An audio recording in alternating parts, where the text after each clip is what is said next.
I called Marcus to ask what time Christmas dinner was this year, and he said, "Dad, I wasn't really expecting you to come.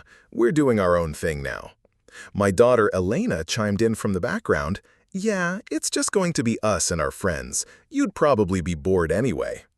When I hung up that phone, I walked straight to my computer and canceled their mortgage payment. What happened next changed everything. Before we jump back in, tell us where you're tuning in from, and if this story touches you, make sure you're subscribed, because tomorrow I've saved something extra special for you. The phone felt heavy in my hand as I stared at the screen showing the call had ended.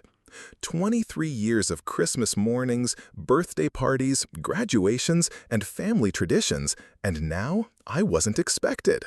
The words echoed in my mind like a slap across the face. My own children, the people I'd sacrificed everything for, had just dismissed me like an unwanted guest. I sat in my home office in Cedar Rapids, surrounded by financial documents and family photos that suddenly felt like mockery.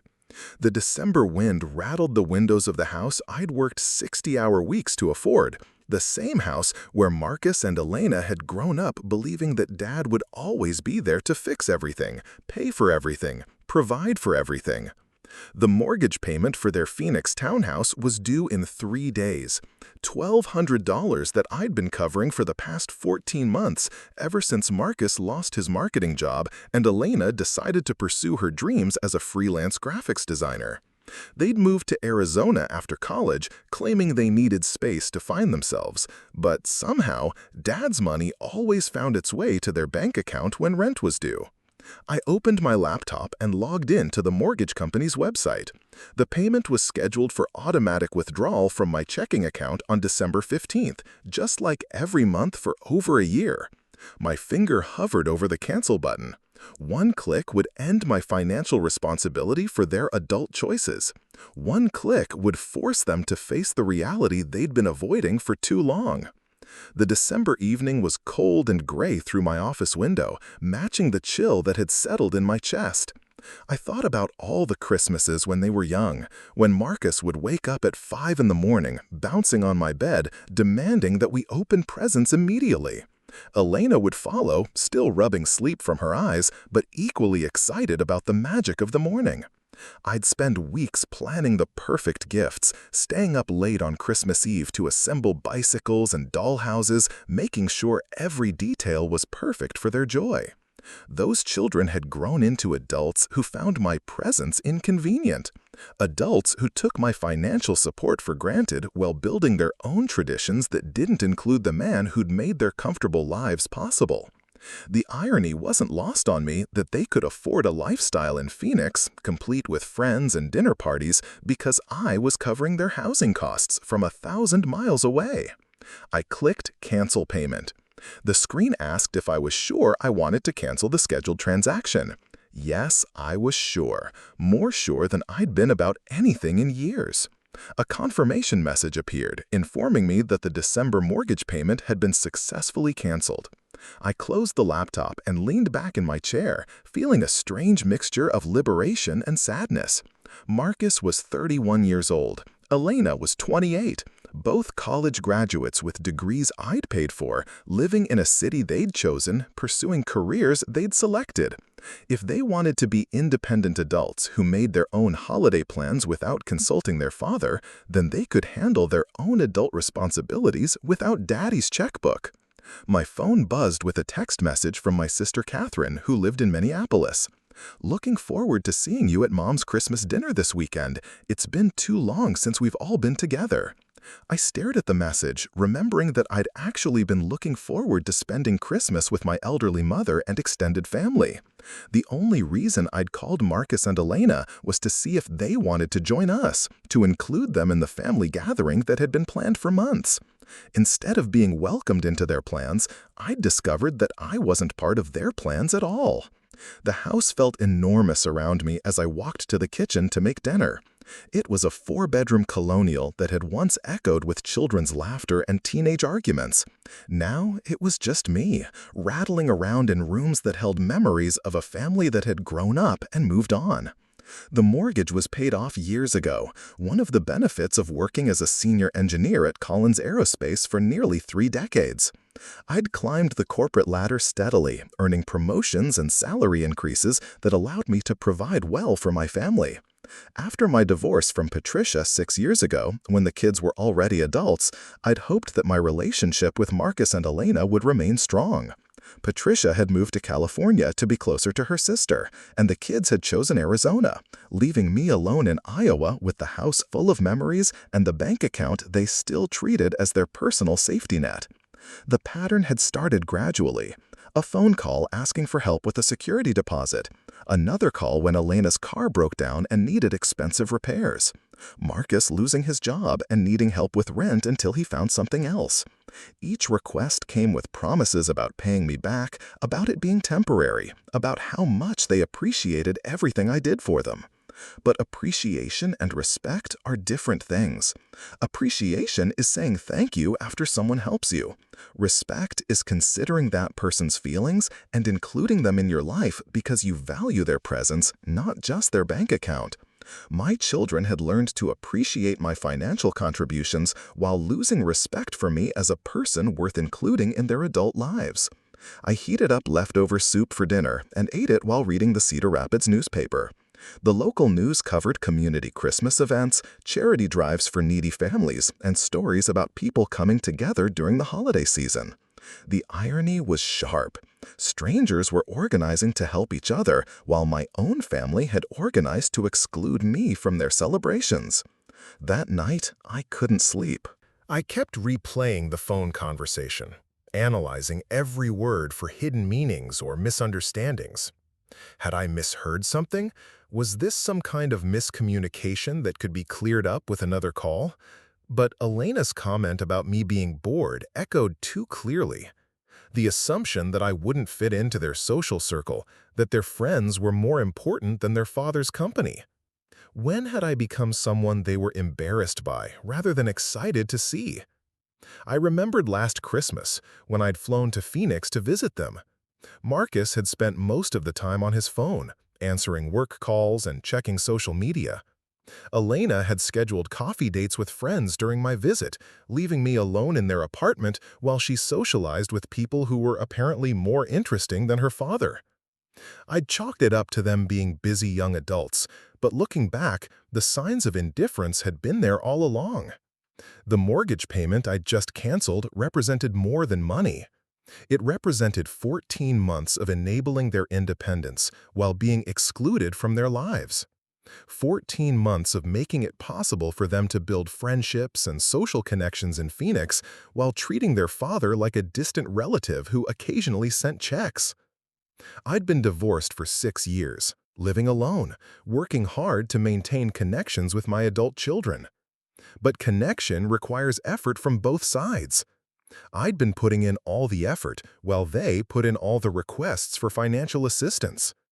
The relationship had become transactional without me realizing it. They called when they needed money, and I provided it because I thought it was what good fathers did. But good fathers also deserve basic respect and inclusion from their children. Good fathers shouldn't have to hear that they weren't expected at Christmas dinner because their presence might be inconvenient. The next morning, I woke up feeling clearer than I had in months. The decision to cancel the mortgage payment hadn't been made in anger, despite how it might appear. It had been made from a place of self-respect that I'd forgotten existed.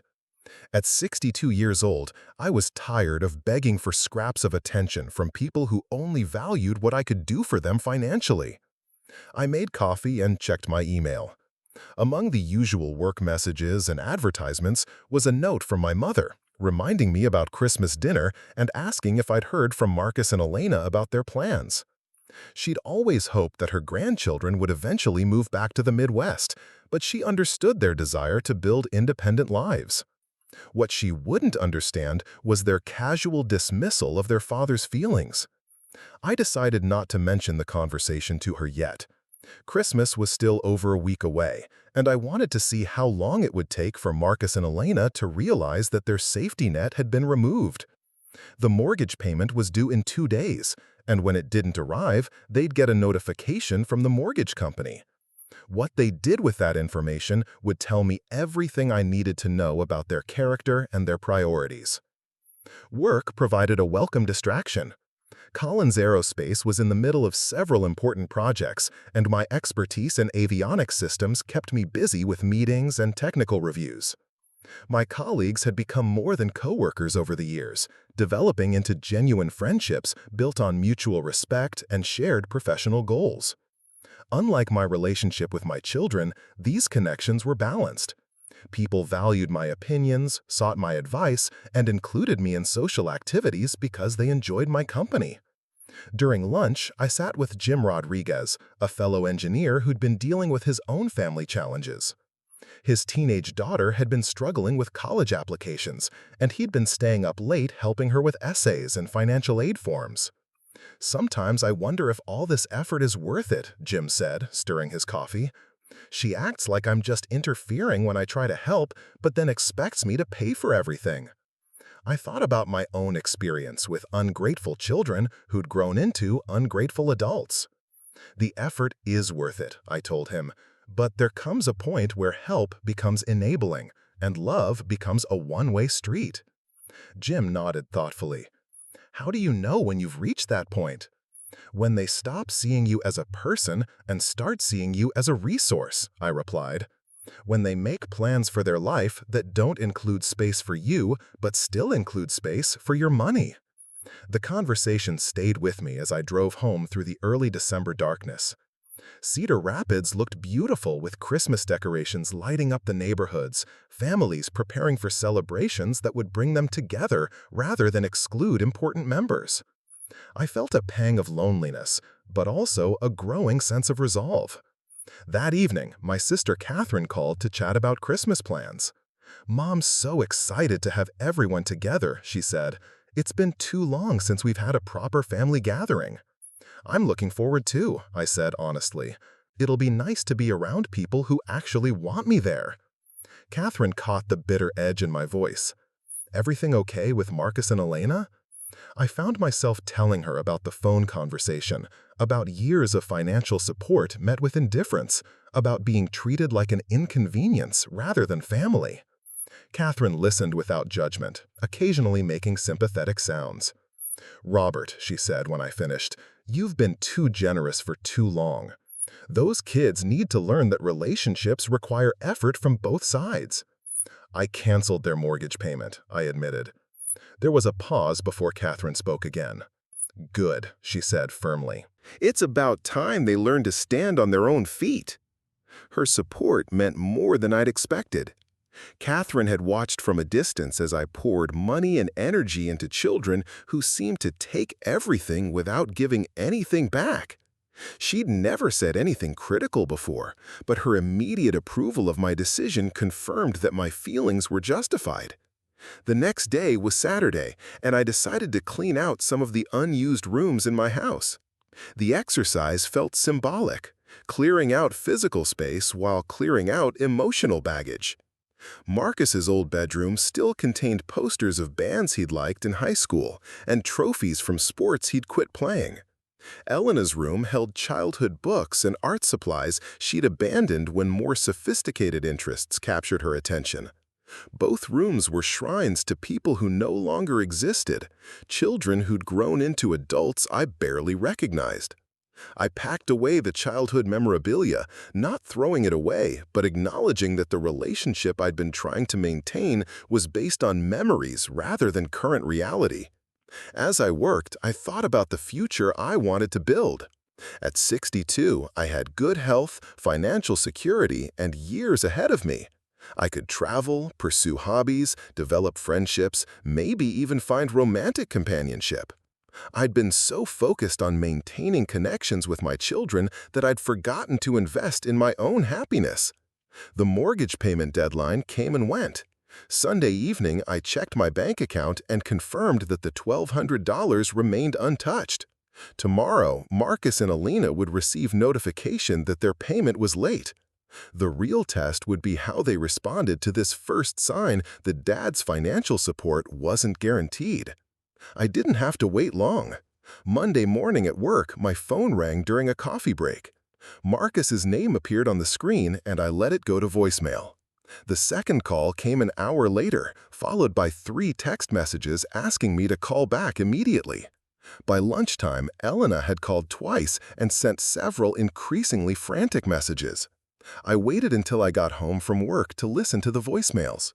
Marcus's first message was pure panic.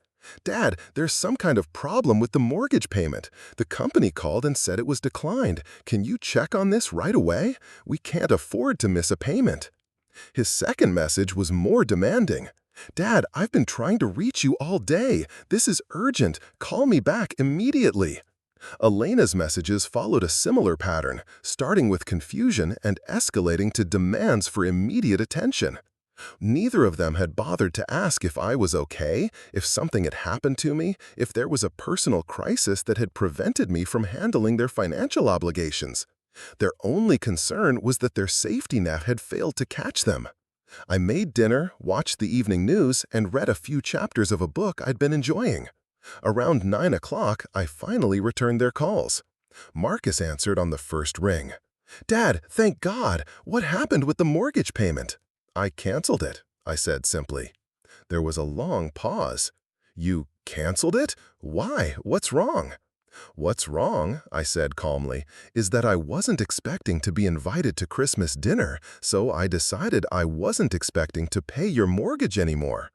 "Dad, we didn't mean, it's complicated with our friends and—" "It's not complicated, Marcus. You made plans that didn't include me, so I made financial decisions that don't include you." Elena's voice came through the speakerphone. "Dad, you're being ridiculous. Christmas plans and mortgage payments are completely different things." "Are they?" I asked. "Because from where I'm sitting, they're both about family obligations and who gets to decide which ones matter." The conversation that followed revealed everything I needed to know about how my children viewed our relationship. They saw no connection between excluding me from their social life and expecting me to subsidize their financial life. In their minds, I was supposed to provide money without expecting gratitude, respect, or inclusion in return. "We can't afford the mortgage payment," Elena said desperately. "We'll lose the house." "Then you should probably figure out how to afford it," I replied, like most adults do. "But you've been helping us," Marcus protested. "We planned our budget around your help." "I've been enabling you," I corrected. "There's a difference. Help is temporary assistance that leads to independence. Enabling is permanent support that prevents growth." The phone call ended with accusations that I was being manipulative, unfair, and cruel. They claimed I was holding their housing hostage over hurt feelings about a holiday dinner. They couldn't understand that the Christmas invitation issue was just the final symptom of a relationship that had been deteriorating for years. After hanging up, I felt surprisingly calm. The conversation had confirmed that my children saw me as a financial resource rather than a person deserving of basic consideration. Their immediate assumption that I would continue paying their bills regardless of how they treated me showed how completely they'd taken my support for granted. That night, I called my mother to update her on the situation. At 86, she'd developed a practical wisdom that cut through emotional complications. "You did the right thing, Robert," she said after I explained everything. "Those children have been spoiled too long. It's time they learned what responsibility means." "I feel guilty," I admitted. "What if they really do lose their house?" "Then they'll learn to make better choices," she replied firmly. "You can't protect them from the consequences of their decisions forever, and you shouldn't have to sacrifice your own happiness to subsidize their comfort." The next few days brought a barrage of messages from both children. Marcus sent long emails explaining their financial situation, detailing how my decision would ruin their credit and destroy their future. Elena called repeatedly, sometimes crying, sometimes angry, always focused on the money rather than the relationship issues that had caused this situation. Neither of them acknowledged that I might be hurt by their casual dismissal of my importance in their lives. Neither apologized for excluding me from Christmas or asked how they could repair the damage to our relationship. Every conversation and message focused on the mortgage payment and how quickly I could restore their financial security. I began to understand that this crisis was revealing the true nature of our relationship. When my financial support was threatened, they suddenly had time for daily phone calls and long conversations. But when I'd simply wanted to share Christmas dinner with them, I was told I wasn't expected. The contrast was illuminating and painful. A week before Christmas, I made a decision that felt both liberating and sad. I blocked their phone numbers and email addresses. Not permanently, but long enough to enjoy the holiday without being harassed about money. I needed space to think clearly about what kind of relationship, if any, I wanted to have with them in the future. Christmas with my mother and extended family was exactly what I needed. My sister's children, now adults themselves, were genuinely pleased to see me. They asked about my work, my interests, my plans for the coming year. They shared stories about their own lives and included me in family jokes and conversations. This was what family relationships were supposed to feel like: mutual affection and respect, not transactional interactions based on financial need. Catherine pulled me aside during dinner preparation. "You look happier than I've seen you in years," she observed. "I feel like I've been holding my breath for a long time," I said. "This is the first time in months that I've been able to relax without worrying about who needs money or who's disappointed in me for not doing enough." My nephew David, Catherine's oldest son, overheard our conversation. "Uncle Robert, I hope you don't mind me saying this, but Marcus and Elena have always seemed kind of entitled to me. Even when we were kids, they acted like the world owed them something." His honesty was refreshing. I'd suspected that other family members had noticed the dynamic, but no one had ever spoken about it directly. David's observation confirmed that the problems in my relationship with my children were visible to others and had deep roots. The Christmas celebration was everything I'd hoped for: good food, genuine conversation, shared memories, and the warm feeling of being valued for who I was rather than what I could provide. I realized that I'd been so focused on the relationship I'd lost with my children that I'd neglected the relationships I still had with people who actually cared about me. Driving back to Cedar Rapids after Christmas, I made several important decisions. First, I would not resume the mortgage payments, regardless of what emergencies or crises my children claimed to face. Second, I would not unblock their communications until I was ready to have adult conversations about mutual respect and balanced relationships. Third, I would invest the money I'd been spending on their mortgage in experiences and connections that brought joy to my life. The new year arrived with a sense of possibility I hadn't felt in decades.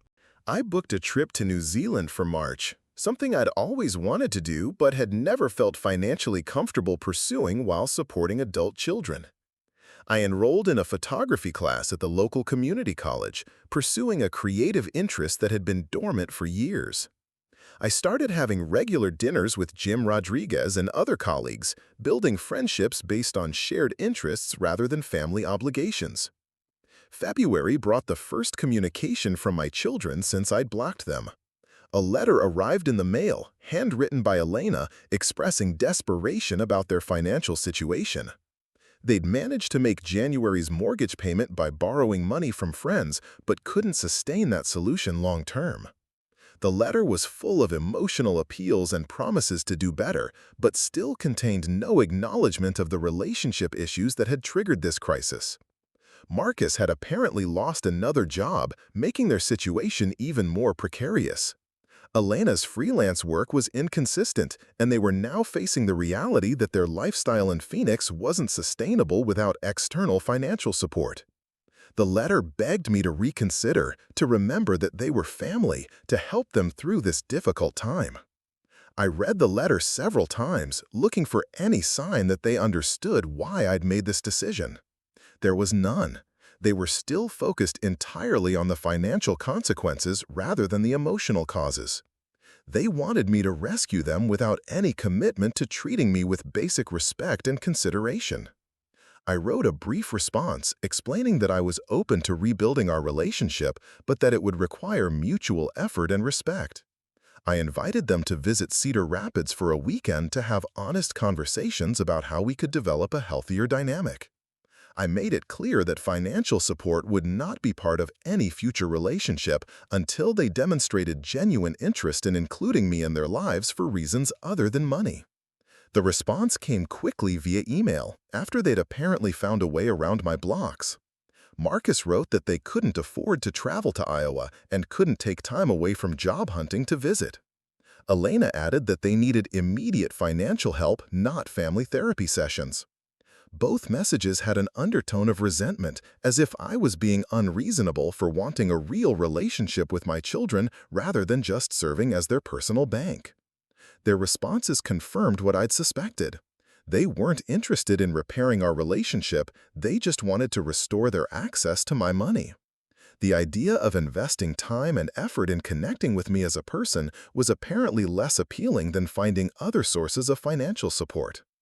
Spring arrived early in Iowa, and with it came news that my children had lost their Phoenix townhouse. The foreclosure notice appeared in legal advertisements online, a stark reminder of the consequences of their choices. Part of me felt guilty, wondering if I should have given them more chances to change their behavior. But a larger part of me recognized that continuing to enable him would have only delayed this reckoning, not prevented it. I heard through family connections that they'd moved in with friends temporarily, both working multiple part-time jobs to cover basic expenses. For the first time in their adult lives, they were experiencing the reality that most people face, working to support themselves rather than having support provided by others. The experience was apparently challenging, but potentially educational. My trip to New Zealand was transformative. Traveling alone for the first time in decades, I discovered parts of myself that had been buried under years of worry about other people's problems.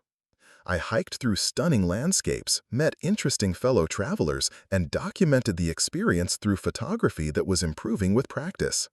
Most importantly, I felt completely free to enjoy myself without guilt about who I wasn't helping or what I wasn't providing. The independence was intoxicating. Every decision was mine to make: where to go, what to see, how to spend my time and money. For too many years, my choices had been constrained by other people's needs. This trip reminded me that I had the right to live for my own happiness, not just for other people's comfort. Upon returning home, I found several messages from Marcus and Elena.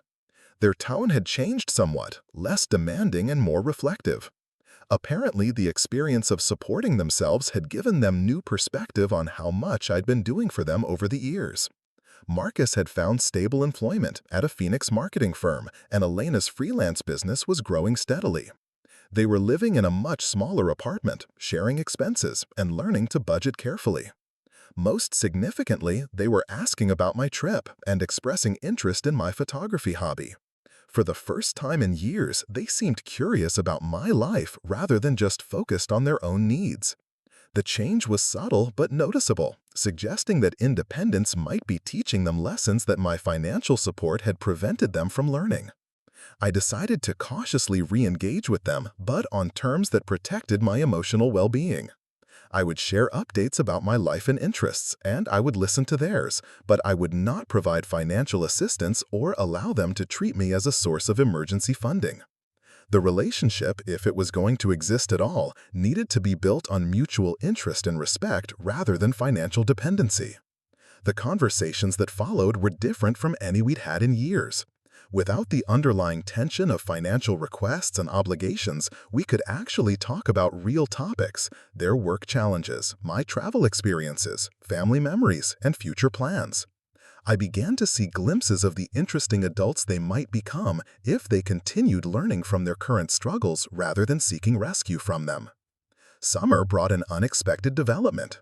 Marcus called to invite me to visit Phoenix, offering to pay for my flight and accommodation. He'd received a significant bonus at work and wanted to use part of it to reconnect with family.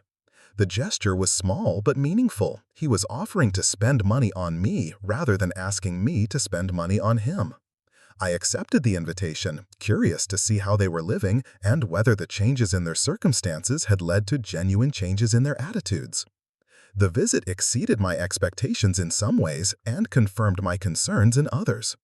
Their new apartment was modest but clean and well organized.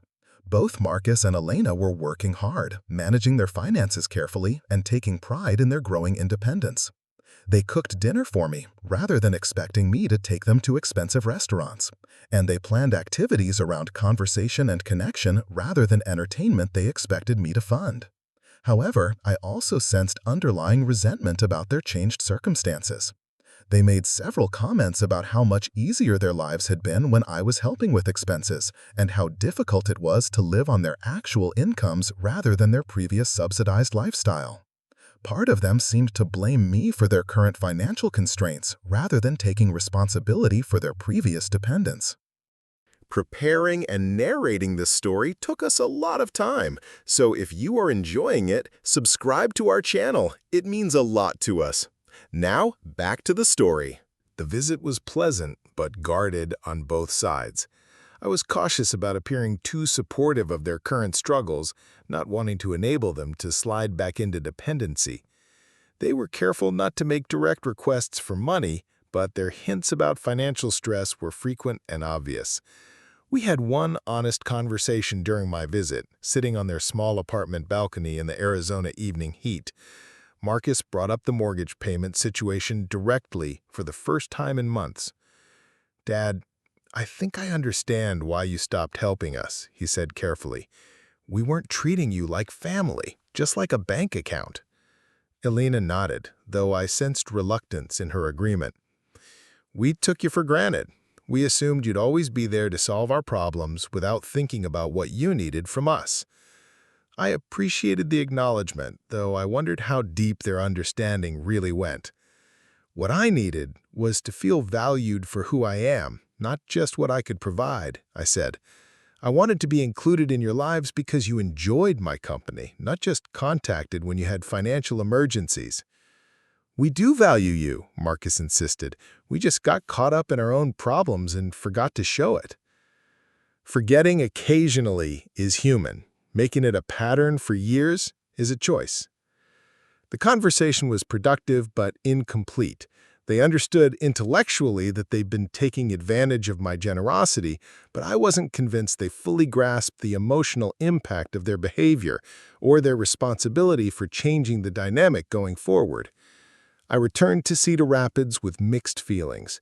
The visit had shown me that my children were capable of growth and change when forced to confront reality, but it had also revealed that they still saw their previous comfort as normal and their current struggles as unfair hardship rather than appropriate adult responsibility. The relationship was slowly healing, but it remained fragile and conditional.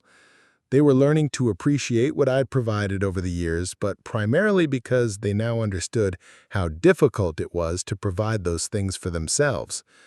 I wanted them to value me as a person they enjoyed spending time with, not just as a source of support they'd learned to appreciate after losing access to it. Autumn approached with crisp mornings and the familiar routine of returning to work after my transformative New Zealand adventure.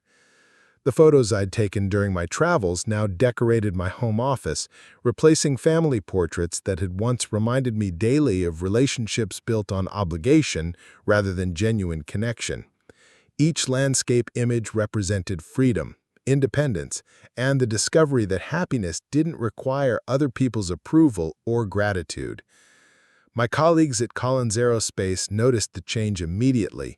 Jim Rodriguez commented during our morning coffee that I seemed more confident, more at ease with myself than he'd seen in years.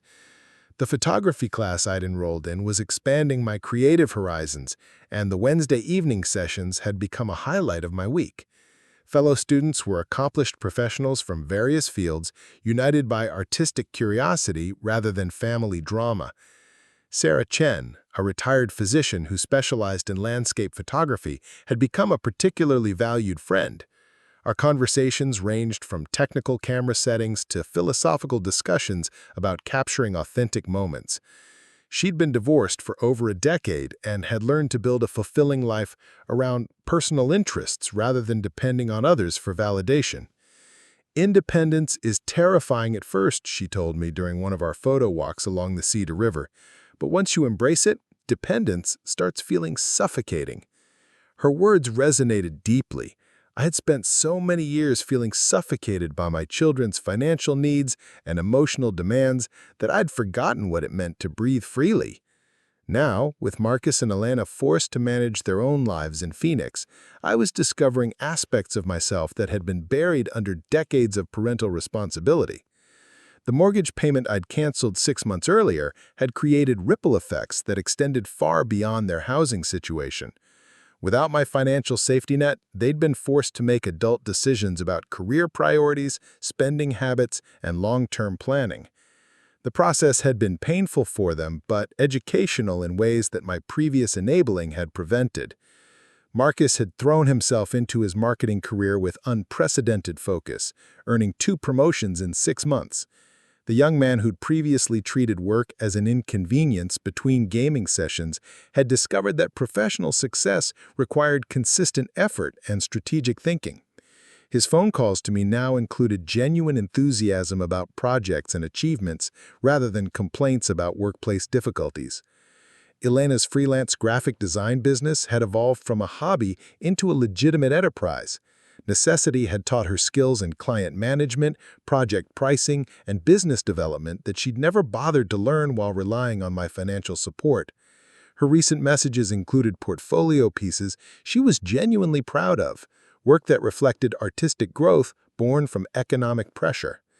The changes were impressive, but I remained cautious about interpreting them as permanent transformation rather than temporary adaptation to crisis.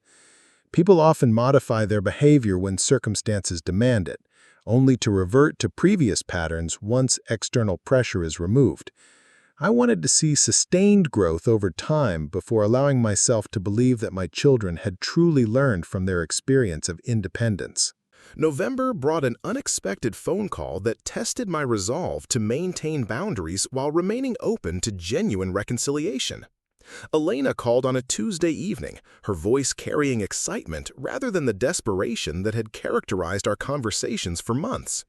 "Dad, I need to tell you something amazing," she began, and I braced myself for another financial request disguised as good news. Instead, she described landing her first major corporate client, a Phoenix-based restaurant chain that had hired her to redesign their entire visual identity. The contract was worth more than she'd earned in the previous 6 months combined, and she'd negotiated terms that included ongoing work for menu updates and seasonal campaigns. "That's wonderful, Elena," I said, genuinely pleased by her professional success. "You must have worked very hard to develop the skills and portfolio that attracted such a significant client." "I did," she replied, and I heard something new in her voice, pride in her own accomplishments rather than entitlement to external support. "I've been taking online courses in brand strategy and client relations. It turns out I actually enjoy the business side of design when I'm doing it for myself instead of just trying to get by." We talked for over an hour about her work, her goals, and her growing confidence as an independent professional. For the first time in years, our conversation felt like communication between equals rather than a parent-child dynamic based on dependency and obligation. She asked thoughtful questions about my photography and seemed genuinely interested in my answers, rather than just being polite while waiting to discuss her own needs. Near the end of our conversation, Elena brought up the topic I'd been expecting but hoping to avoid. "Dad, I know this sounds premature after everything that's happened, but Marcus and I have been talking about Christmas. We'd like to invite you to Phoenix again, but this time we want to do it right. We want to plan activities around what you'd enjoy, not just what's convenient for us." The invitation caught me off guard. Part of me was skeptical about their motives, wondering if renewed financial success had made them sentimental about family relationships they'd previously taken for granted. Another part of me was cautiously hopeful that the adversity they'd experienced had taught them lessons about respect and consideration that comfort had obscured. "I appreciate the invitation," I said carefully, "but I need to know that this isn't about guilt or obligation. If you're inviting me because you feel you should or because other people expect it, then I'd rather spend the holiday with people who genuinely want my company." Elena was quiet for a moment before responding. Dad, I won't pretend that guilt isn't part of it. We treated you terribly, and we know it. But that's not why we want you here. We want you here because we miss you, and because we've learned to appreciate things we took for granted. Her honesty was refreshing, even if it raised questions about the sustainability of their changed perspective. Missing someone and appreciating them when they're absent is different from valuing them consistently when they're present. I'd need to see evidence of lasting change rather than temporary sentiment. Let me think about it, I told her. Christmas is still 6 weeks away. We have time to continue rebuilding our relationship and see if this invitation feels right for both of us. December arrived with the kind of harsh Iowa winter that made Phoenix's desert climate seem appealing. My photography class had evolved into a small community of artists who gathered regularly to critique each other's work and plan group excursions. Sarah Chen had become more than a friend. Our shared interests had developed into a romantic connection that felt natural and unforced. "You're going to visit your children for Christmas," she observed one evening as we reviewed photos from a recent shoot. It wasn't a question, but a statement based on subtle changes she'd noticed in my demeanor. "I'm considering it, but I'm not sure if it's because I want to go or because I feel obligated to give them another chance." Sarah set down her camera and looked at me directly. "What would convince you that they've genuinely changed, rather than just adapted to temporary circumstances?" The question forced me to articulate concerns I'd been feeling but hadn't clearly defined. I need to see that they value me as a person, not just as a parent they're supposed to maintain relationships with. I need to know that their interest in my company isn't dependent on guilt or social expectations. "How will you test that?" she asked. I thought about it for several days before arriving at an answer. The test wouldn't be a single conversation or gesture, but a pattern of behavior that demonstrated consistent consideration for my feelings and interests. If Marcus and Elena had truly learned from their experience of independence, they would approach our relationship differently than they had in the past. I decided to accept their Christmas invitation, but with conditions that protected my emotional well-being. I would pay for my own travel and accommodation, maintaining financial independence that prevented them from feeling obligated to host me or me from feeling beholden to their hospitality. I would limit my visit to 3 days, long enough to assess the current dynamic, but short enough to avoid old patterns of overstaying or being taken for granted. Most importantly, I would approach the visit as an observer rather than a rescuer. If they had genuine problems or needed advice, I would listen and offer perspective, but I wouldn't automatically provide solutions or assume responsibility for their difficulties. The relationship needed to be balanced, with mutual support rather than one-sided dependency. The flight to Phoenix in mid-December gave me time to reflect on how dramatically my life had changed since canceling their mortgage payment 11 months earlier. I was healthier, happier, and more financially secure than I'd been in years. My social circle had expanded to people who valued my company for its own sake, rather than for what I could provide them. My hobbies had evolved into serious pursuits that brought creative satisfaction and personal growth. If this visit went poorly, I wouldn't lose anything essential to my well-being. If it went well, I might regain a family relationship built on healthier foundations. Either outcome was acceptable because my happiness no longer depended on their approval or inclusion. Marcus met me at Phoenix Sky Harbor, and I was struck immediately by changes in his appearance and demeanor. He looked more mature, more confident, carrying himself like someone who'd learned to handle adult responsibilities rather than avoid them. His greeting was warm but not effusive, suggesting genuine pleasure at seeing me rather than performative enthusiasm designed to manipulate my emotions. "How was your flight, Dad?" he asked as we walked toward baggage claim. The question seemed straightforward rather than perfunctory, as if he actually wanted to hear my answer rather than just making conversation. During the drive to their apartment, Marcus updated me on his work situation without any hints about needing financial assistance or career advice. He described challenges and successes as an adult sharing experiences with another adult, not as a child seeking parental intervention. The difference was subtle but significant, suggesting a fundamental shift in how he viewed our relationship. Elena greeted me at their apartment with enthusiasm that felt genuine rather than forced. She'd prepared dinner herself, not an elaborate meal designed to impress me, but thoughtful cooking that reflected consideration for my preferences. The apartment remained modest, but had been decorated with her own artwork and photographs, creating a space that felt like home rather than temporary shelter. "We thought you might want to see some of the places around Phoenix that we've discovered since living here," Elena said as we ate dinner. "Not tourist attractions, but places that have become meaningful to us. If you're interested in photographing them, that would be great, but the main thing is sharing parts of our life here with you." The offer struck exactly the right note, including me in their world rather than expecting me to fund their entertainment, respecting my interests while sharing their own experiences. This was the kind of consideration I'd been hoping to see, evidence that they'd learned to think about my perspective rather than just their own needs. After dinner, we sat in their small living room and had the most honest conversation we'd shared in years. Marcus and Elena took turns describing their experience of the past year, acknowledging the panic and resentment they'd initially felt when I stopped providing financial support, then gradually recognizing the ways that independence had forced them to develop capabilities they'd never needed while relying on my help. "We were angry at you for months," Marcus admitted. "It felt like you were punishing us for one conversation about Christmas dinner, which seemed completely disproportionate to what we'd said." Elena nodded. "We couldn't understand why you were making such a big deal about holiday plans when we'd never had problems with you before." "But you had been having problems with me," I replied. "You just hadn't been paying attention to them because they weren't affecting you directly. I'd been feeling taken for granted and excluded from your lives for years. The Christmas conversation was just the moment when I finally stopped pretending that everything was fine."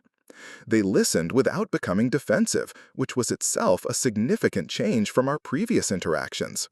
In the past, any criticism of their behavior would trigger immediate justification and counter-accusations. Now they seemed capable of hearing my perspective without needing to deflect responsibility for their actions. "We want to apologize," Elena said, "not because we want something from you, but because we understand now how our behavior must have felt from your side. We were treating you like a resource instead of a person, and that was wrong." Marcus added, "We also want to thank you for forcing us to become independent. It was terrifying at first, but it's been good for us in ways we never expected. We're both stronger and more capable than we thought we could be." Their apologies felt sincere, though I remained aware that understanding and sustained behavioral change are different things. People often gain insight during crises that fades once circumstances improve. I would need to see evidence over time that they'd internalized these lessons rather than just articulate them. The next day, they took me on a tour of Phoenix that reflected genuine effort to share their experiences rather than simply entertain me.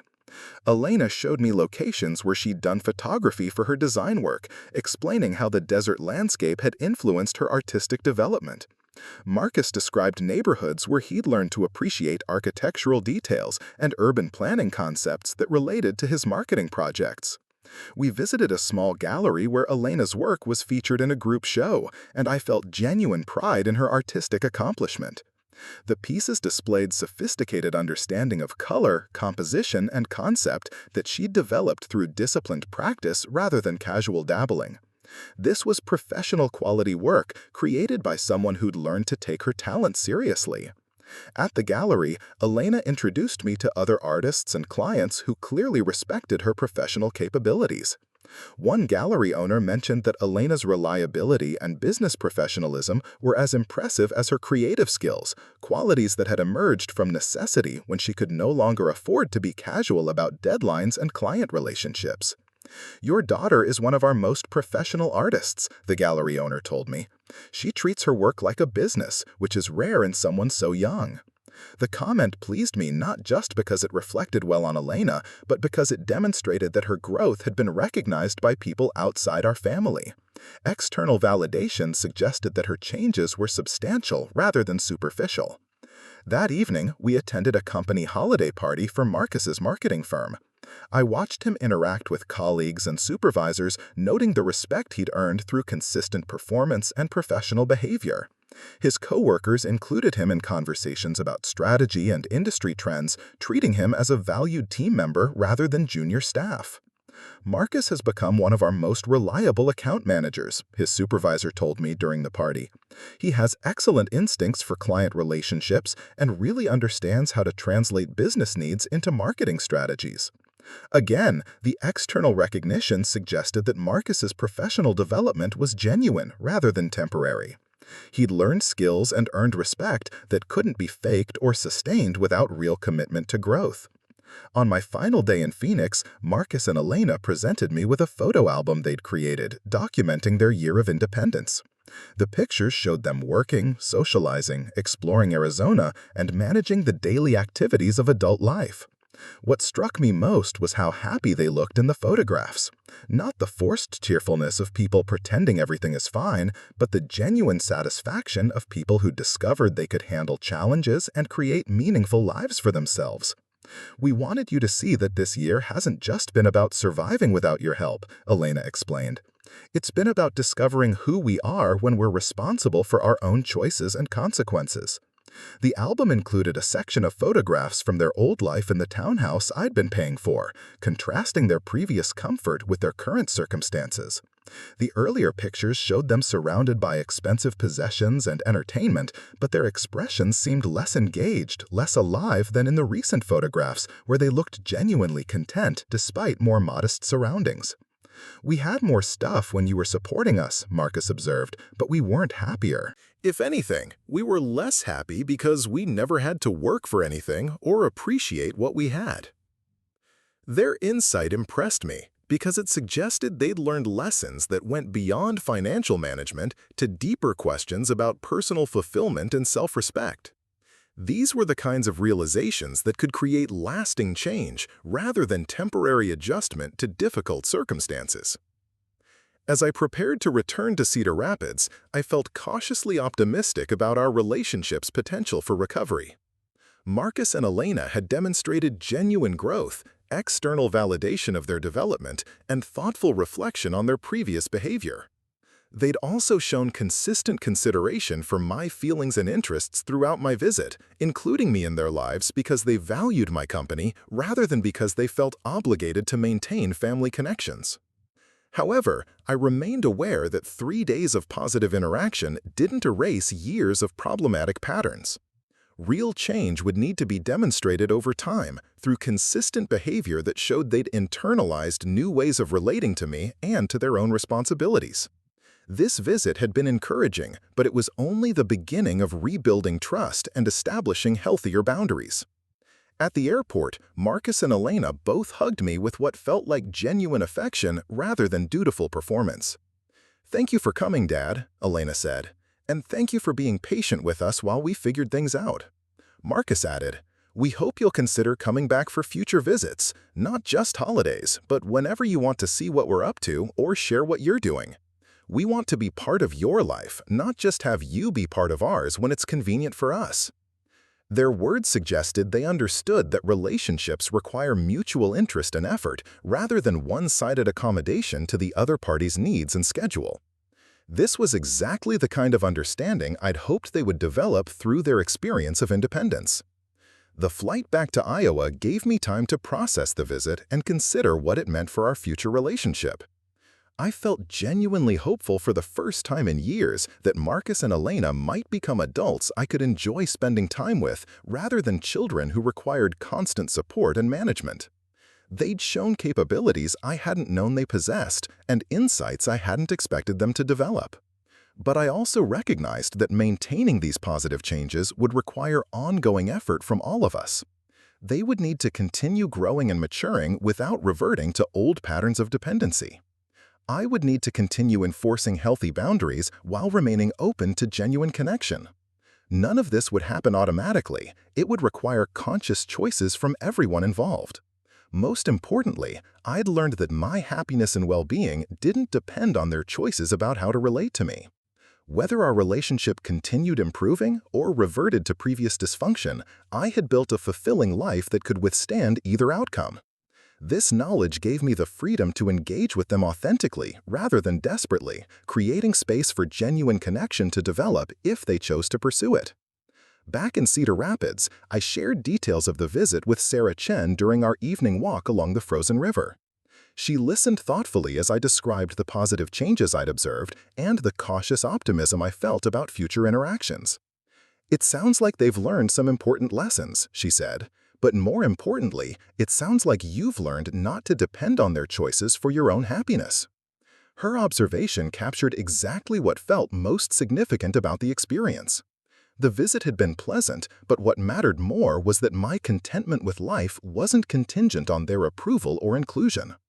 I could enjoy their company when it was offered genuinely, but I didn't need it to feel complete or satisfied with my existence. As winter deepened in Iowa, I continued building the life I'd discovered was possible when I stopped sacrificing my own needs for other people's comfort. The photography group had become a source of creative challenge and social connection. My work at Collins Aerospace remained engaging and professionally satisfying. My friendship with Sarah was evolving into something deeper and more meaningful than I'd experienced in years. Marcus and Elena maintained regular but not intrusive contact, sharing updates about their work and social lives while expressing genuine interest in my activities and travels. They were building the kind of adult relationship with me that I'd always hoped would develop naturally, but had never insisted on when they were treating me poorly. The mortgage payment I'd canceled had been more than a financial decision. It had been a declaration of self-respect that had transformed every aspect of my life. By refusing to enable their irresponsibility, I'd forced them to develop responsibility. By stepping back from their drama, I'd created space for my own growth and happiness. By valuing myself appropriately, I'd taught them to value me as well. January brought news that tested everyone's commitment to our improved dynamic. Marcus called to tell me he'd been offered a promotion that would require relocating to the marketing firm's Denver office. The position represented a significant advancement in responsibility and salary, but it would mean leaving the life he and Elena had built in Phoenix. "I wanted to ask your advice," he said, "not because I need you to make the decision for me, but because I value your perspective and experience." The phrasing was significant. He was seeking counsel as one adult to another, rather than looking for a parent to solve his dilemma. This was exactly the kind of mature interaction I'd hoped would develop between us. We discussed the career implications, lifestyle considerations, and personal factors that should influence his decision. I offered my thoughts while making it clear that the choice was his to make and live with. He seemed to appreciate having someone to talk through the complexity without feeling pressured to accept advice or justify his eventual decision. Elena faced her own challenge when her largest client decided to end their contract due to budget constraints. The loss represented a significant portion of her income, but instead of panicking or immediately asking for financial assistance, she developed a plan for replacing the lost revenue through diversified client acquisition and expanded service offerings. "It's scary," she admitted during one of our phone conversations, "but I feel confident that I can handle it. This year taught me that I'm more resilient than I thought I was." Her response to professional setback demonstrated the kind of resilience and self-reliance that my previous enabling had prevented her from developing. Instead of looking for someone else to solve her problem, she was taking responsibility for finding solutions and adapting to changing circumstances. Both children were facing adult challenges and responding with adult capabilities that they'd discovered only after I stopped providing constant financial and emotional rescue. Their growth had been possible only because I'd learned to value myself enough to stop sacrificing my well-being for their comfort. As spring returned to Iowa, I reflected on the year that had passed since I canceled their mortgage payment in response to their casual dismissal of my importance in their lives. The decision had felt risky at the time, potentially ending relationships that I'd spent decades trying to maintain. Instead, it had saved relationships that were dying from inequality and disrespect. Marcus accepted the Denver promotion and moved there in April. Elena expanded her design business to include online clients from multiple cities. Both were thriving professionally and personally in ways that would have been impossible if they had remained dependent on my financial support. More importantly, our relationships had evolved into something I could genuinely enjoy rather than endure out of obligation. They included me in their lives because they valued my presence, not because they felt guilty about past behavior or hoped for future assistance. They shared their successes and challenges as adults sharing experiences with another adult, not as children expecting parental solutions to their problems. The Christmas invitation that had never come had taught me the most valuable lesson of my later years. Love and support must be mutual to be sustainable. Enabling other people's irresponsibility doesn't help them. It prevents them from developing the capabilities they need to create meaningful, independent lives. At 63, I was finally living as an adult among adults, rather than as a perpetual parent to people who'd never been required to grow up. The mortgage payment I'd canceled had bought something more valuable than their housing. It had purchased my freedom to discover who I could become when I stopped carrying other people's responsibilities on my shoulders. The autumn of my 64th year brought changes I hadn't anticipated when I first canceled that mortgage payment 18 months earlier. Sarah and I had grown closer through shared adventures and quiet evenings discussing everything from camera techniques to retirement dreams. Her presence in my life felt natural and unforced, a partnership between equals rather than the unbalanced dynamic I'd experienced with my children for so many years. Marcus had been thriving in Denver for 6 months, earning recognition for innovative marketing campaigns that blended traditional advertising with social media engagement. His supervisor had mentioned him for a regional leadership role that would oversee operations across multiple Western states. The young man who'd once spent entire days playing video games while I paid his bills had evolved into someone who created value through focused effort and strategic thinking. Elena's design business had expanded beyond her most optimistic projections. She'd hired 2 freelance associates to handle overflow work and was negotiating contracts with companies in Seattle and Portland. Her artistic vision had matured alongside her business acumen, creating a combination that attracted clients seeking both creative excellence and professional reliability.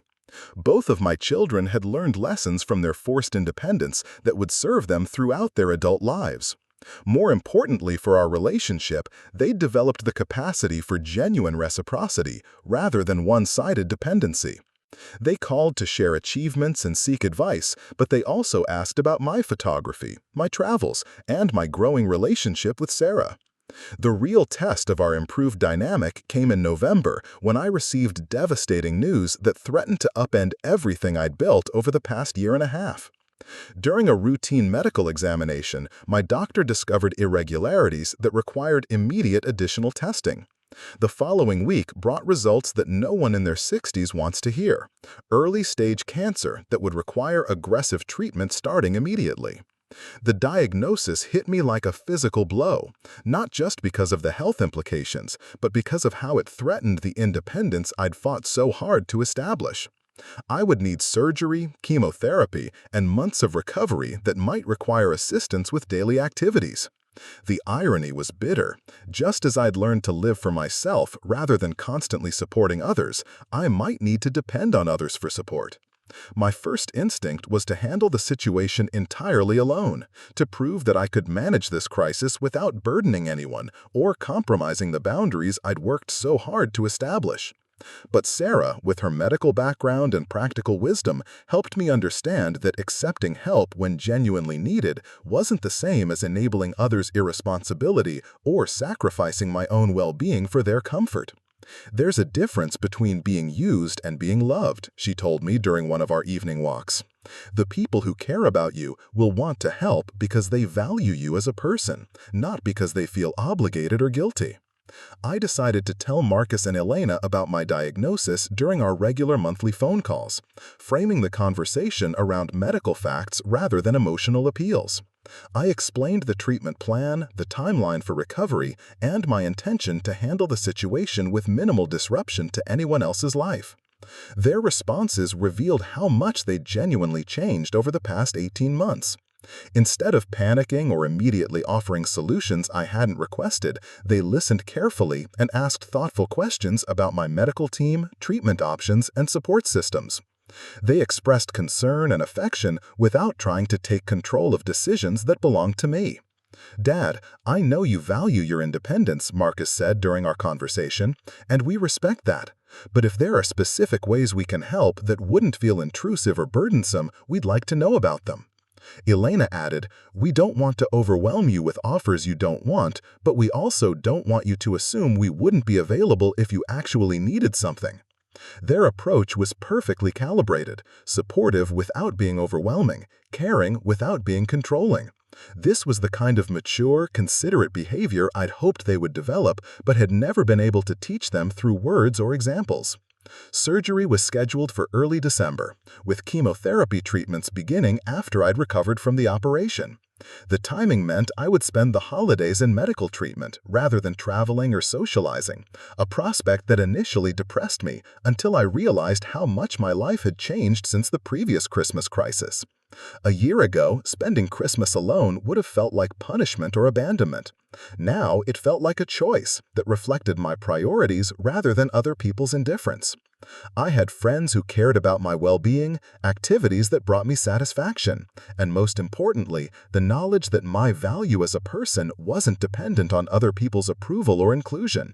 Sarah arranged her schedule to be available during my surgery and initial recovery, not because I'd asked her to, but because she wanted to provide support. Her presence felt like a gift rather than an obligation, compassion freely offered rather than duties reluctantly performed. The contrast with my marriage to Patricia couldn't have been sharper. Sarah chose to be involved in my difficulties because she cared about me, not because social expectations or legal obligations required it. Marcus took vacation time to fly to Cedar Rapids for my surgery, arriving 2 days early to help with preoperative preparations and post-surgical care arrangements. He'd researched my condition extensively and brought intelligent questions for the medical team rather than emotional reactions that would require me to manage his anxiety along with my own health concerns. Elena coordinated with Marcus to ensure one of them would be available throughout my treatment period without creating a schedule that made me feel like a burden requiring constant supervision. They'd learned to provide support that enhanced my comfort rather than undermining my autonomy, help that felt like care rather than control. This was the kind of mature, considerate behavior I'd hoped they would develop but had never been able to teach them through words or examples. Surgery was scheduled for early December, with chemotherapy treatments beginning after I'd recovered from the operation.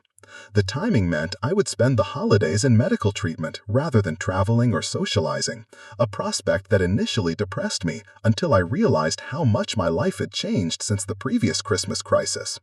A year ago, spending Christmas alone would have felt like punishment or abandonment. Now it felt like a choice that reflected my priorities rather than other people's indifference. Sarah arranged her schedule to be available during my surgery and initial recovery, not because I'd asked her to, but because she wanted to provide support. Her presence felt like a gift rather than an obligation, compassion freely offered rather than duties reluctantly performed. The contrast with my marriage to Patricia couldn't have been sharper. Sarah chose to be involved in my difficulties because she cared about me, not because social expectations or legal obligations required it. Marcus took vacation time to fly to Cedar Rapids for my surgery, arriving 2 days early to help with preoperative preparations and post-surgical care arrangements. He'd researched my condition extensively and brought intelligent questions for the medical team rather than emotional reactions that would require me to manage his anxiety along with my own health concerns. Elena coordinated with Marcus to ensure one of them would be available throughout my treatment period without creating a schedule that made me feel like a burden requiring constant supervision. They'd learned to provide support that enhanced my autonomy, help that felt like care rather than control. This was the kind of mature, considerate behavior I'd hoped they would develop but had never been able to teach them through words or examples. Surgery was scheduled for early December, with chemotherapy treatments beginning after I'd recovered from the operation. The timing meant I would spend the holidays in medical treatment rather than traveling or socializing, a prospect that initially depressed me until I realized how much my life had changed since the previous Christmas crisis.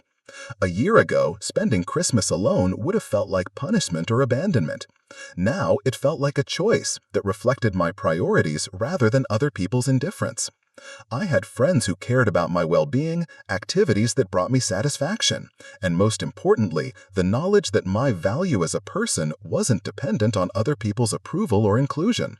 Sarah arranged her schedule to be available during my surgery and initial recovery, not because I'd asked her to, but because she wanted to provide support. Her presence felt like a gift rather than an obligation, compassion freely offered rather than duties reluctantly performed. The contrast with my marriage to Patricia couldn't have been sharper. Sarah chose to be involved in my difficulties because she cared about me, not because social expectations or legal obligations required it. Marcus took vacation time to fly to Cedar Rapids for my surgery, arriving to— I never realized how much thought went into the meals you made for us when we were growing up, she told me while organizing my kitchen for maximum convenience during chemotherapy. I always assumed food just appeared when we needed it, but now I understand how much planning and care was involved in feeding a family properly. Again, her observation showed growth beyond surface-level appreciation to deeper understanding of what I'd provided throughout their childhood and adolescence. She'd developed the capacity to see past her own experience to recognize the effort and intention behind my actions over the years. Chemotherapy treatments began in January and continued through early spring. The side effects were challenging but manageable, and having a support network that respected my independence while providing practical assistance made the process far less isolating than I'd feared.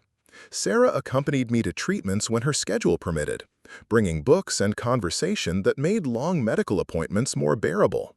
Marcus and Elena maintained regular contact without being intrusive, checking on my condition and offering specific help rather than vague promises to do anything I needed.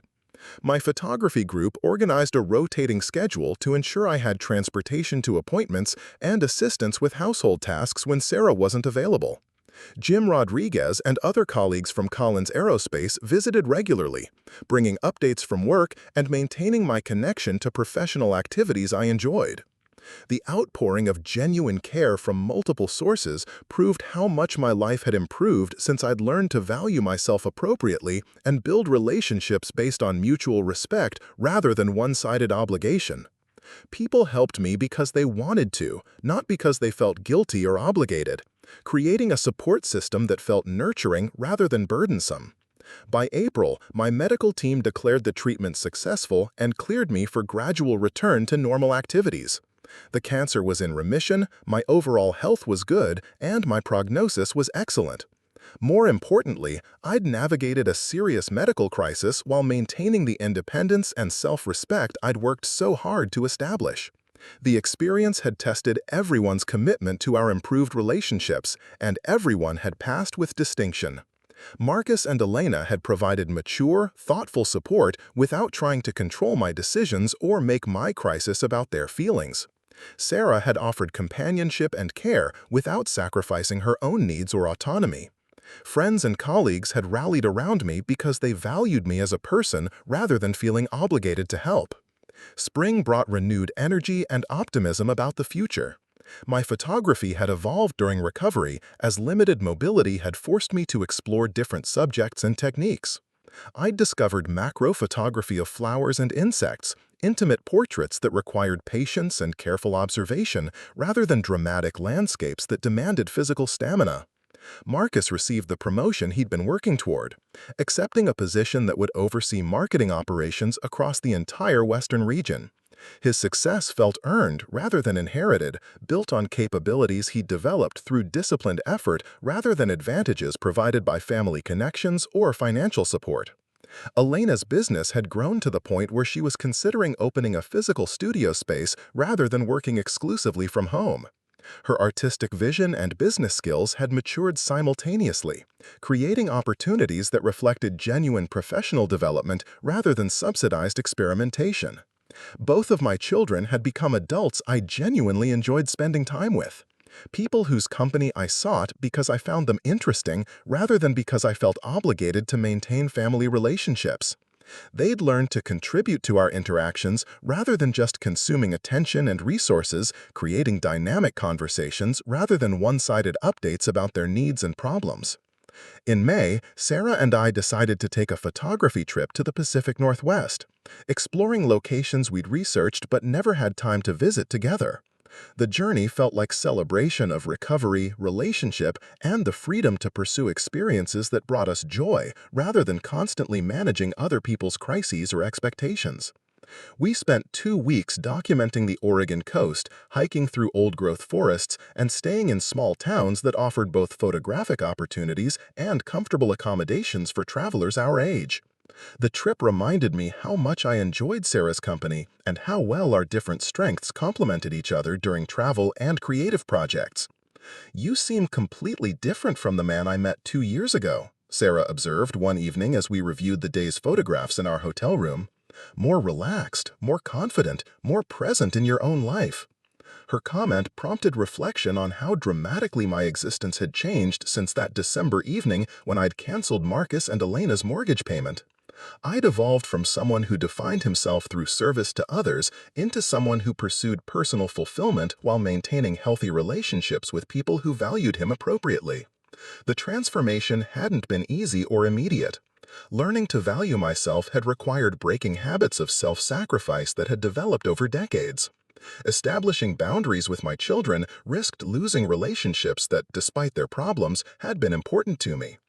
Building new friendships and activities demanded energy and vulnerability at an age when many people prefer familiar routines. But the results had exceeded my most optimistic expectations. I was healthier, happier, and more fulfilled than I'd been in years. My relationships were based on mutual respect and genuine affection rather than obligation and dependency.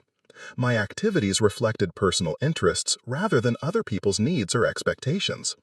Summer brought a phone call that provided the perfect capstone to this journey of transformation. Marcus called on a Tuesday evening with excitement that felt familiar but different from previous conversations about his achievements. "Dad, I have something to tell you that I think you'll appreciate," he began. "Elena and I have been talking, and we want to do something to acknowledge how much we learned from the year you stopped helping us financially." I braced myself for an offer to repay money or provide services, gestures that would miss the point of what had happened between us. Instead, Marcus described a plan that demonstrated how completely they'd understood the lessons of independence and self-respect. "We're starting a foundation to help other young adults learn financial responsibility and independence," he continued. "Elena's designing the materials, and I'm handling the business development. We want to teach people the skills we had to learn the hard way: budgeting, career development, relationship balance, all the things that parents usually handle for their kids instead of teaching them to handle for themselves." Elena joined the conversation, her voice carrying the enthusiasm I remembered from her childhood, but now focused on meaningful work rather than immediate gratification. We realized that our experience was actually valuable, not just difficult. We learned things about ourselves and about life that we never would have discovered if you'd continued supporting us. Their foundation concept was sophisticated and well-planned, combining Elena's creative talents with Marcus's business expertise to address problems they'd experienced personally. They'd identified a genuine need in their generation: young adults who'd been so protected from consequences that they'd never developed essential life skills. "The best part," Marcus added, "is that we're funding it ourselves, with money we've earned through the careers we built after you stopped supporting us. It feels incredible to use our own success to help other people rather than just consuming resources someone else provided." Their project represented everything I'd hoped they would learn from their experience of forced independence. They'd developed the capability to create value rather than just consuming it, the wisdom to help others learn from their experiences, and the financial success to fund their own generosity rather than depending on others to subsidize their good intentions. As we talked about their plans, I felt a deep satisfaction that went beyond parental pride. Marcus and Elena had become genuinely impressive adults who contributed positively to their communities and relationships. They'd learned lessons from adversity that had made them stronger, wiser, and more capable than they would have been if I'd continued protecting them from consequences. August brought their formal launch of the foundation, with workshops and online resources designed to teach financial independence, career development, and healthy relationship boundaries to young adults transitioning from parental support to self-sufficiency. Elena's visual design work was professional and engaging, while Marcus's program development created practical curricula that addressed real challenges their target audience faced. I attended their launch event in Denver, where they presented their work to an audience of young professionals, parents, and community leaders interested in supporting emerging adults. Their presentation was confident and articulate, demonstrating expertise earned through personal experience rather than theoretical knowledge. We learned these lessons because we had to, Elena told the audience.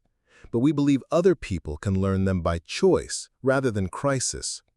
Financial independence and self-respect are skills that can be taught and practiced rather than stumbled upon through difficult experience. Marcus added, "The greatest gift our Father gave us wasn't money or support when we needed it. It was respect for our ability to solve our own problems and build our own success. We want to help other families find ways to provide that gift without the pain we caused each other in the process." Their presentation included acknowledgement of my role in their development, but framed as appreciation for wisdom rather than guilt about previous behavior. They learned to see our entire experience, including the painful parts, as valuable rather than regrettable, growth opportunities rather than family failures.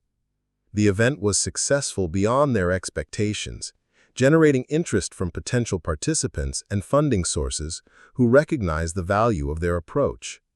Local media covered the launch, focusing on the unique perspective of young adults teaching independent skills they learned through personal experience rather than academic study. After the event, the three of us had dinner together at a restaurant Marcus and Elena chose because they thought I'd enjoy the atmosphere and cuisine, rather than because it impressed them or fit their social image. The conversation ranged across topics that interested all of us: their foundation work, my photography projects, Sarah's medical consulting, travel plans, and family updates. We talked as equals, sharing experiences rather than as parent and children navigating obligation and dependency. They asked thoughtful questions about my interests and offered insights based on their own expertise.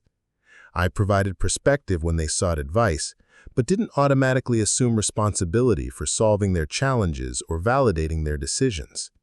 The evening felt like vindication of everything I'd hoped could develop between us. We were building the kind of adult relationship I'd always wanted but had never insisted upon during the years when they treated me as a resource rather than a person. The mortgage payment I'd canceled had forced changes that led to this moment of genuine mutual respect and affection. As autumn returned to Cedar Rapids, I reflected on the complete transformation of my life over the past 2 years. The decision to cancel that mortgage payment had been motivated by hurt feelings and frustrated expectations, but it had created changes that extended far beyond my relationship with Marcus and Elena. I'd learned to live for my own happiness while maintaining healthy connections with people who valued me appropriately. I developed new interests, deepened existing friendships, and found romantic companionship with someone who appreciated my company rather than my support. I'd navigated serious medical challenges while maintaining the independence I'd worked so hard to establish. Most importantly, I discovered that self-respect wasn't selfish, but essential for any healthy relationship. By valuing myself appropriately, I'd taught others to value me as well. By refusing to enable irresponsibility, I'd created space for genuine growth and development. By living for my own fulfillment, I'd become someone worth knowing rather than just someone useful to know. The Christmas that had started this entire journey, when Marcus said he wasn't expecting me and Elena suggested I'd be bored, now seemed like a gift rather than a rejection.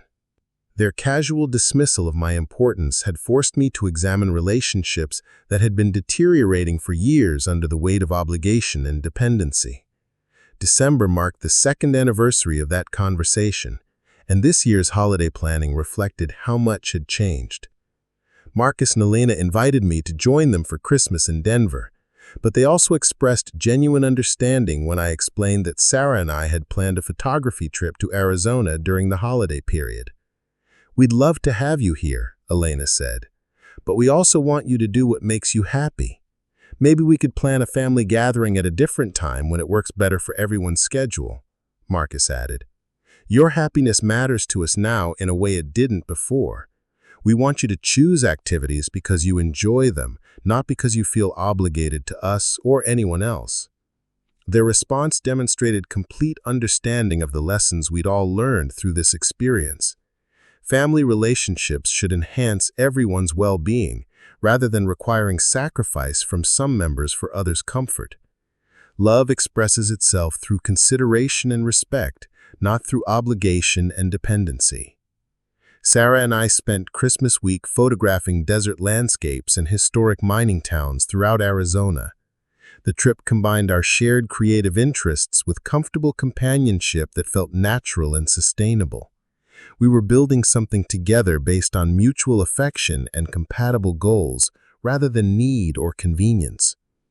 As I watched the sunset over the Sonoran Desert on Christmas Eve, I thought about the journey that had brought me to this moment of contentment and self-respect. 2 years earlier, I had been a man whose value was measured by what he could provide for others, whose relationships were based on financial support rather than genuine connection. The mortgage payment I'd canceled had been more than a financial decision. It had been a declaration that my own happiness and well-being mattered as much as anyone else's comfort and security. That single choice had transformed not just my relationship with my children, but my entire approach to living. At 64, I was finally free to discover who I could become when I wasn't carrying other people's responsibilities on my shoulders. The answer had exceeded my most optimistic expectations, revealing capacities for growth, creativity, and joy that I'd forgotten existed beneath decades of obligation and service to others. The Christmas invitation that never came taught me the most valuable lesson of my life, that love without respect is not really love at all, and that teaching people to value you appropriately sometimes requires refusing to accept being undervalued. The courage to cancel that mortgage payment had purchased something far more valuable than their housing. It had bought my freedom to live as an adult among adults, respected and valued for who I was, rather than what I could provide.